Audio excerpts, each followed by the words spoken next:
Hi guys, it's Wellness Wednesday again. My name is Amy. I'm a program assistant at Bagot, and I am taking over for Mindy again today. I wanted to talk a little bit today about mental health.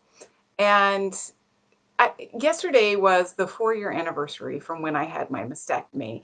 And it's so nice because you read like all these little messages from your friends about how they're thinking about you and all of that. And it's kind of nice to read through those again, even though it wasn't the best experience. But then it was funny because this morning my memory was I just had the worst night of my life. And of course, again, all my friends who are wonderful hopped on there and wanted to leave me all sorts of comments encouraging me and saying things like, stay positive and this is as bad as it'll get, it'll get better from here and all that kind of thing. And, there's part of me that wants to cry because I appreciate the support, and the other part of me that's like, shut up, shut up, shut up. And I'm sure we've all been there. Interestingly enough, last night I was in an event and I heard a statistic that, of course, I had to then go look up. And it was that we have over 6,000 thoughts a day. A lot of thoughts. Um, and around, I think it was 80% of them are negative, which that's also quite a lot of thoughts. I'm not going to do the math right now because I'm just not. So, but anyway, over 6,000 thoughts and 80% of them are negative. And we know that staying positive is really the best way to heal from any type of major anything that you've been diagnosed with, or anything major event that you're going through in your life. Remaining positive is quite helpful, but you hear people say just think positive. Well, that's hard to do when you're in the middle of the anxiety and the pressure of things that are going on. If you're a little stressed because there's some life events, I mean, this last year we've probably all felt those moments where we needed a little bit of extra positivity in our life, but it was hard to just jump to that. So, a couple of things that I've learned over the years that can be very helpful, and they're very simple exercises. The first one is breathing. I mean, we think we do that all the time, but it's a little bit more specific than that. So, this one I really like when I'm driving in Tucson. You can use it a lot when you're driving in Tucson, especially in the winter. Um, but when you hit a stoplight, or again, just any time in your day, it's an easy one to do and no one knows you're doing it. You do a breathing exercise. And what you do is you breathe in for 4 counts, hold for 2, and then breathe out for 4. And you do that several times. If you've got a couple minutes, you can do that for a couple minutes. And it's interesting. I want you to practice it now. Breathe in for 4, pause for 2, breathe out for 4. Just a couple times of doing that, I can already feel my heart rate even out. Those thoughts kind of become a little easier to control. So that's one thing you can do. And you can really, like I said, easily do that at any time.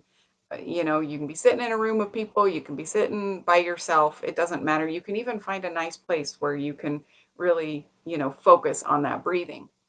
But the great thing is it can be done even if you're not in a place where you can focus on your breathing. So that's an easy one to practice. The other one is called the 5-4-3-2-1 technique. So what you do with this one, and this is used a lot for people with anxiety, so it's a really handy one to have around.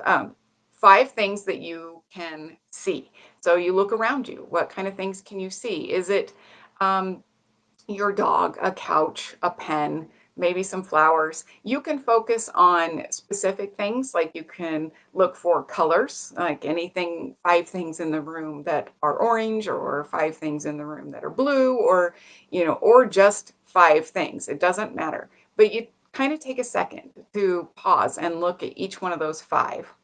Then you're going to focus on 4 things you can feel. So that can be, how your clothes feel on you. Maybe if you have jewelry on, or maybe there's stuff around you that you can kind of touch, or just how does the air feel as it's, on your face? And if you move your hands like I just did, how does it feel when you do that? So 4 things that you can feel. Then 3 things that you can hear. Maybe you can hear a bird singing outside, or you can hear someone talking in another room, or your dog barking or some other dog barking because there's a siren going by, whatever it is, but three things you hear. Then two things you smell. So maybe you got some fresh brewed coffee going on, or you have a scented candle, or someone's mowing grass. We don't get a lot of that in Arizona, but in other places you do. So two things that you smell, and then one thing you taste. And maybe you don't have necessarily something right next to you, but if you do, you can take a sip of a drink, or pop a tic tac in your mouth or whatever. But just that one thing you can taste. So again, five things you see, four things you feel, three things you hear, two things you smell, and one thing you taste. And it's amazing how grounded you'll feel at the end of that. And it's really something pretty simple. You can do it most anywhere, and sometimes even just the first two steps I can do, and then I maybe do a little breathing after those first two steps. And again, it just makes me feel a little more grounded, brings me back into the moment. Once we're back in the moment, and it's easier to focus on something positive. It's really hard when people are like, just focus on the positive, and you're in the middle of, feeling like you're going to lose it. And so if you can get yourself back to being a little more grounded, a little more calm, then you can go, okay, now I can focus on the future. Let's imagine that point when we're past the craziness, whatever it is. Again, if it's an event that's happening in your life, maybe you're caring for ailing parents, and, right now you're in the middle of moving them into a home. I know a lot of friends are going through that. And during that time, it's stressful. But once they're settled, and things have evened out a little bit, you can focus on that moment instead of what's happening right now. If you've just been diagnosed, you can start to focus on that future, your recovery. What are you looking to do after you've recovered from the treatments and that kinds of things, and focusing on those positive things that you can do, thinking about the people that have left you wonderful messages, thinking about those who have helped take care of you, focusing on the doctors and the nurses and all of those kinds of things. And so again, turning that tide towards those positive thoughts, because again, that's really it's what helps us heal, and it's what helps us get over things, and get through the craziness without losing ourselves, which is really important to do. I heard, um, what was it that there was something I wanted to point out, and this is what I hate when you're doing it live and it's just like gone. And so I really should have made a note about this. But um, just start to just start to try to focus on that positive thing. I'm going to breathe now and try and think of what that positive thing was that I was going to share. But I'm going to do that on my own. So I hope you will practice this breathing today, that you will practice the 5-4-3-2-1 technique, whichever one works for you. Whenever you start feeling anxious about anything that's going on, take a moment to practice one of those two, or practice them both together, and see if it helps you be a little more grounded. And then again, after that, turn those thoughts towards something a little more positive, so that, some of those 6,200, maybe we can get that 80% negative down to, let's just go in half and go for 40%.